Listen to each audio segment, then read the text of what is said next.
Hey everybody, Tyler Smith here with another Tyler's Movie Collection.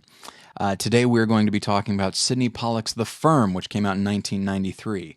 It was nominated for Best Score and Best Supporting Actress for Holly Hunter. So, The Firm is one of many John Grisham adaptations, and I'm sure if you're a film fan, you have a very specific idea of what that means. And you are probably right for the most part, which is something southern, something melodramatic, intrigue. Somebody in a suit is running towards or away from something, and the clock is ticking, and all that sort of thing. And so it's kind of become something of a cliche. And then John Grisham himself, as an author, though he's tremendously successful, he's sort of viewed as a CBS sitcom of authors, in that his stuff is easily digestible and somewhat forgettable, but still fun.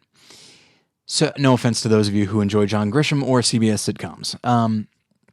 But The Firm, I think what works so well for me is that Sidney Pollack is not. I don't think of him as a sentimental guy.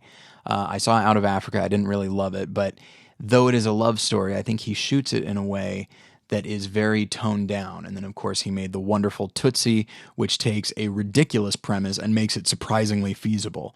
And I think that's the type of director he was, and I definitely think it's the type of actor he was.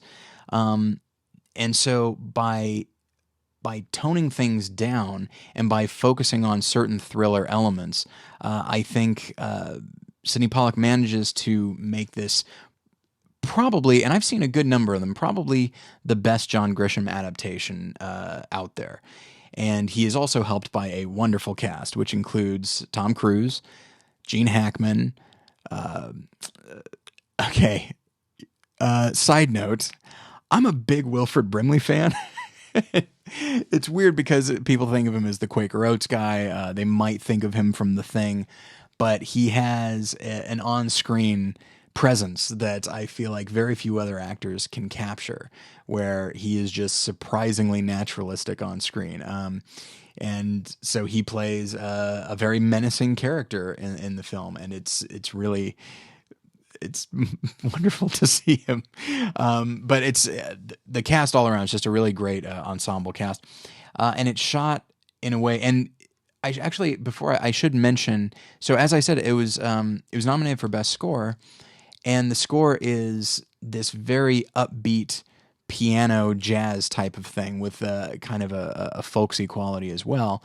And that piano, which is often upbeat as this young lawyer gets drawn into a very successful firm, the music is very, very jazzy and very up-tempo, but then by using the same, by still focusing on piano instrumentation, when things turn, then the piano becomes very jarring and very frightening. And so, but it all seems of a piece because the composer uses the same instrumentation, whether good or bad, and it's very distinct and very stylistic. And so,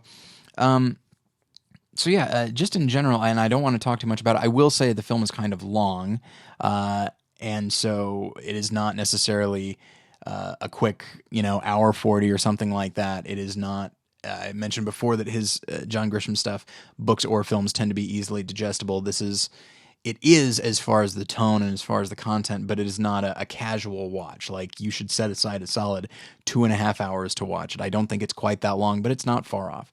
But it is definitely worth it. I think everybody is really gets the tone. The actors, the composer, I think they all understand what Sidney Pollack is trying to do, and that is make a very intense, very adult thriller, and I think it is very effective on that front. So if you enjoy that kind of movie, I highly recommend it. Seek it out. It's available online, and thank you very much.